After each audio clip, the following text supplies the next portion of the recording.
Hi, I'm James Hamilton from Stumpy Nubs Woodworking Journal, and this video just might save a child's life.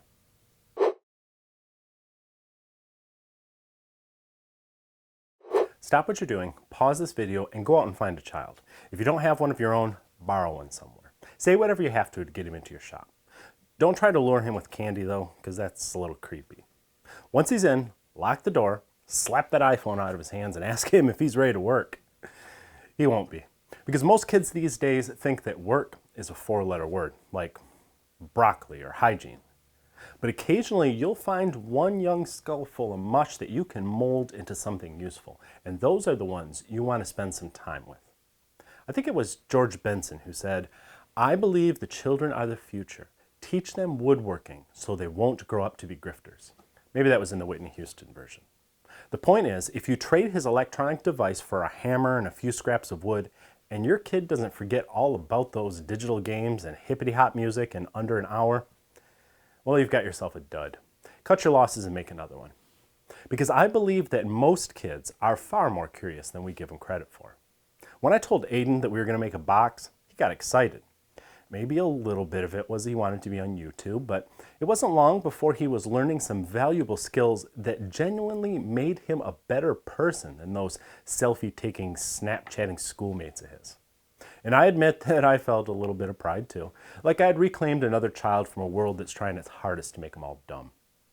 So, how do you go about molding young minds in your workshop? Well, I'm going to walk you through an ideal first project. This box is simple and quick enough that it will hold the child's attention, but the tools required are also safe enough for a first-time woodworker as long as you supervise.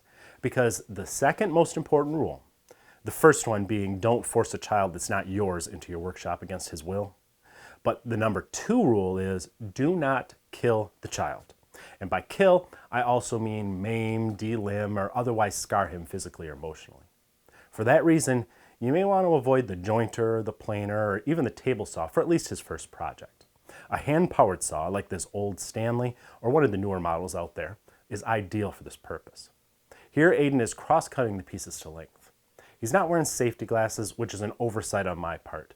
It's possible that a tiny sliver of something can shoot up into his eye, and he'll be walking around with a marble in his socket for the rest of his life.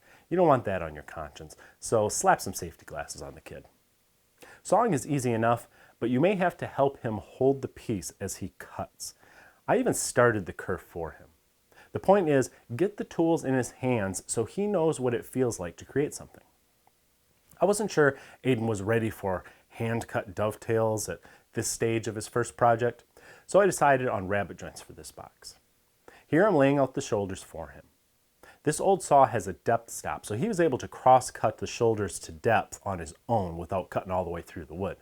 If yours doesn't have a depth stop, let him cut most of the way and then you take over the saw and sneak up the cut to your lines. The cheeks are cut with a chisel. This is the most dangerous tool we use, and I made sure I explained to him that you never put your hand in front of a chisel while you're using it. I ran one through my hand, making just such a stupid mistake years ago. Aiden thought the bloody story was pretty cool, so just in case he didn't get the actual point, I kept an eye on him. We're using a thin strip of wood to raise the chisel off the bench top to the position of the rabbit's cheek. As long as your chisel is sharp and the back stays flat on that strip of wood, you can split and shave the waste away with little trouble. If this is the kid's first time with a hammer, he may be a little apprehensive and he's not going to hit the chisel hard enough. I remedied that problem by just giving him a bigger hammer, so the mass alone would get the job done. Kids will also have a little trouble holding the chisel flat as they shave the last bits of material away. Help them the best you can. Praise their effort and make them feel like they almost got it, but you just need to get that last little bit of shavings. The goal is to make them feel like they built the box, not you. But you also want the box to stay together when it's done. There can be a fine line between helping him build it and doing too much yourself, but that's an important balance that you have to achieve. One thing a kid needs little help with is applying glue. Let him make a mess. You can always clean it up later. This box has 4 rabbets to be glued up, then it's time to apply the clamps. But don't let the glue dry before slipping the bottom panel in. This will keep the sides nice and square. In this case, the bottom is made from a piece of plywood, so it can be glued in without worrying about wood movement tearing the box apart later. I don't recommend gluing a solid piece of wood in the bottom of the box. While everything is drying, get your top panel ready. This one is made by cutting an angle near the end of a piece of walnut, making a two-piece top. The small piece gets glued to the rim of the box. Lay the large piece on top to help you align everything with the edges of the box rim, but don't glue the large piece in place. Instead, after the small piece is dry, bore a hole through the large piece into the rim of the box at the other end. Make the hole in the lid material larger than the threads of the screw you're going to use, so it'll pivot easily at that point. This swing type lid is easier to make and install for a first-time woodworker than a hinged lid would be. I personally hate sanding, but kids seem to love it. Maybe it's because it's a safe power tool, unless you think the dust will choke off his little lungs, in which case you may want to put a dust mask on him, especially if he's not your kid, or if his mother will be angry if you return him broken. Boiled linseed oil is a perfect kid-safe finish. It won't hurt his skin, he can't get high off the fumes, and the box can be handled when it's still wet.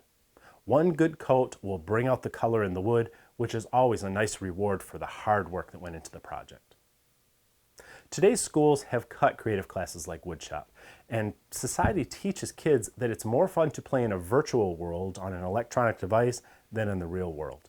It's up to us to change that. If you take the time to work with a child, you'll be showing him how much richer his life can be, and you're going to have a lot of fun too. Be sure to check out the latest issue of Stumpy Nubs Woodworking Journal. It's always full of great tips, tricks, and tutorials designed to make you a better woodworker. You can read and subscribe for free at stumpynubs.com. Happy kidding around.